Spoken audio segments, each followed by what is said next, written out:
Hello जाना छा थियो आहे जाना केरु त आहे छो छा आहे ॿुधायो त सही न जानू मुझे पुराना फोटो वीडियो सब मोबाइल में कट गया जानू। अरे एतिरी ॻाल्हि जे लाइ परेशान आहे तूं मां वेठो आहियां न जेके तुंहिंजा फोटो बोटो डिलीट थिया आहिनि कुझु बि थियो आहे न मां तोखे सम्झायां थो जेका बि तुंहिंजी डेटा आहे उहा सॼी मां तोखे सम्झायां तूं फिकुर न कर हाँ जानू मां वेठो आहियां न हा तूं फिकुर न कर बस मां तो करे थो ॾियां। अस्सलाम वालेकुम दोस्तों अगर तव्हांजी काई बि डेटा फोटो या वीडियो वग़ैरह तव्हां खां डिलीट थी विया आहिनि ऐं उहे वापसि नथा अचनि त मां तव्हांजे लाइ हिकिड़ो अहिड़ो एप्लीकेशन खणी आयो आहियां उन जे ज़रिए तव्हां सॼी डेटा रिकवर करे सघो था। तव्हांखे करिणो छा आहे सभ खां पहिरियों मुंहिंजे बायो में लिंक लॻल आहे अची करे तव्हांखे उन खे क्लिक करिणो आहे उन खां पोइ हेठि स्क्रॉल करिणो आहे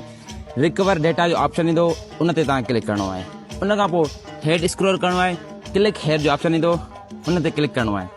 उन खां पोइ 30 सेकेंड तव्हांखे सिर्फ़ु वेट करिणो आहे पोइ तव्हांजो ऐप डाउनलोड थींदो ऐप डाउनलोड करण खां पोइ तव्हांजी जेका बि डेटा डिलीट थी वई आहे केतिरे बि सालनि जी पुराणी हुजे तव्हां आसानी सां रिकवर करे सघो था त पोइ जल्दी वञो ऐं पंहिंजी डेटा रिकवर कयो।